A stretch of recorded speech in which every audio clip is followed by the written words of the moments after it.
Bonjour Nicolas Dupont-Aignan. Bonjour Frédéric Rivière. Après l'annonce du gouvernement hier matin, sur laquelle on va évidemment revenir, le président de la République s'est adressé aux Français hier soir dans une allocution d'un peu moins d'un quart d'heure, enregistrée un peu plus tôt à l'Élysée. Emmanuel Macron a reconnu des erreurs, mais n'a aucune intention de changer de cap. Qu'avez-vous retenu de cette intervention que vous avez regardée, évidemment? D'abord, que le président de la République ne veut pas répondre à des questions. Donc, tous ses prédécesseurs, même François Mitterrand, Jacques Chirac, Nicolas Sarkozy, François Hollande, répondaient à des questions de journalistes. Là, le président de la République est enfermé dans ses certitudes et a prononcé une allocution, pour moi, totalement surréaliste, totalement coupée de toute réalité et qui m'inquiète beaucoup pour la suite. Parce que un an et demi après son élection, est à ce point séparé des Français, totalement fermé à leur inquiétude sur la sécurité, sur l'immigration, sur le pouvoir d'achat. Je me demande, vraiment en regardant l'allocution, je me suis dit, mais combien de temps cela va durer et pourra-t-il même tenir 3 ans et demi?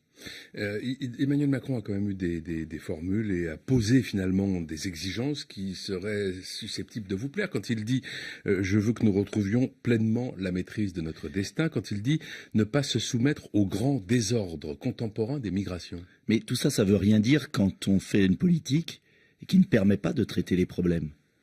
Que je sache, Emmanuel Macron ne rétablit pas les frontières. Que je sache, Emmanuel Macron donne toujours de l'argent supplémentaire aux clandestins, à défaut de traiter le problème en amont. Que je sache, Emmanuel Macron n'a pas changé sa politique économique de soumission à Bruxelles.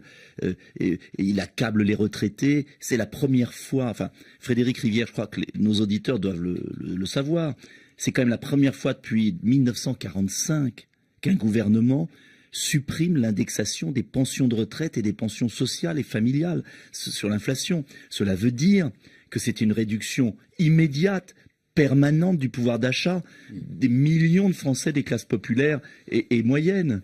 Tout ça au profit des ultra-riches. Il y a encore eu une étude, même dans le journal Le Monde hier, qui disait qu'en fait ce sont les classes moyennes et populaires qui ont payé la baisse de l'impôt financier sur une dizaine de milliers de très privilégiés en France. Cela ne durera pas. Le corps social est à vif. Emmanuel Macron est totalement inconscient, refermé sur lui-même, avec un gouvernement de soumis. Comment ça va aboutir? Ça va mal finir, cette histoire. Alors un peu plus tôt dans la journée, il y avait donc eu l'annonce du remaniement ministériel, un remaniement qu'on pourrait qualifier finalement d'intermédiaire. Ça n'est ni majeur ni minime que ce qu'a décidé donc le président de la République et le Premier ministre.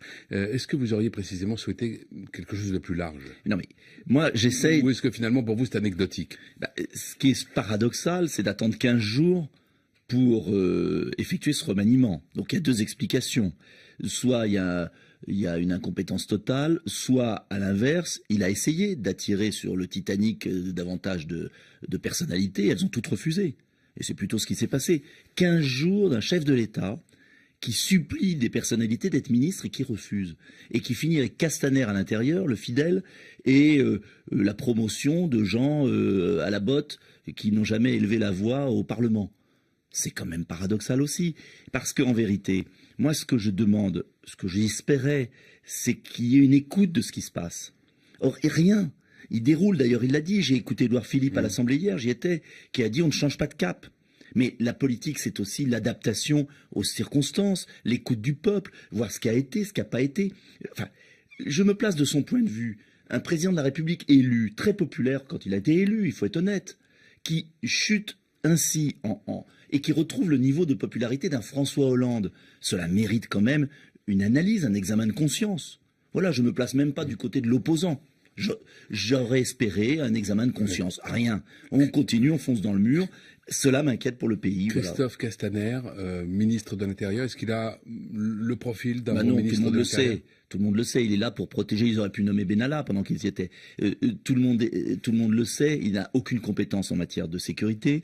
Il a eu des déclarations surréalistes sur le voile islamique, le comparant aux fichus des grands-mères catholiques d'il y a un siècle.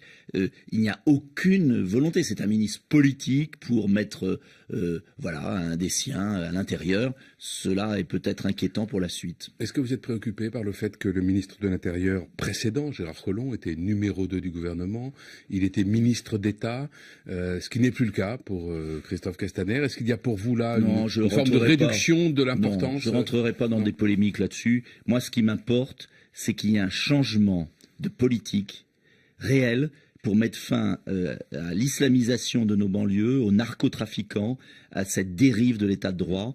Des territoires de la République sont hors de l'état de droit. C'est ça la réalité. Et ce gouvernement n'a aucune conscience de ce qui est en train de se produire dans nos quartiers.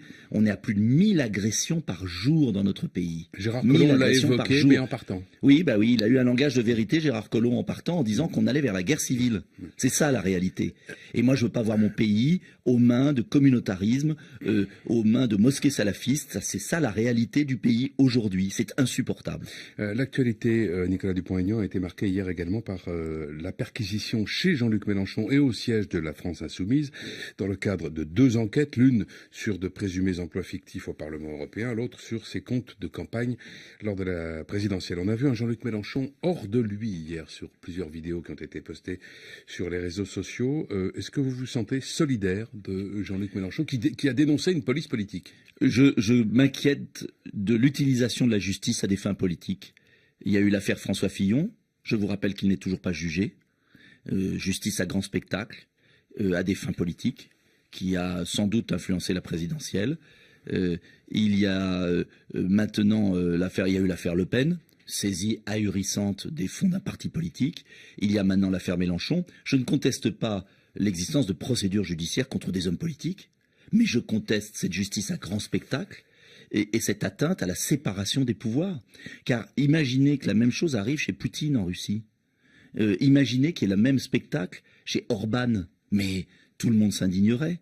Donc, oui, la justice doit passer, mais la justice à grand spectacle avec des gilets pare-balles pour investir le domicile d'un leader de l'opposition, cela rappelle des heures sombres de notre histoire.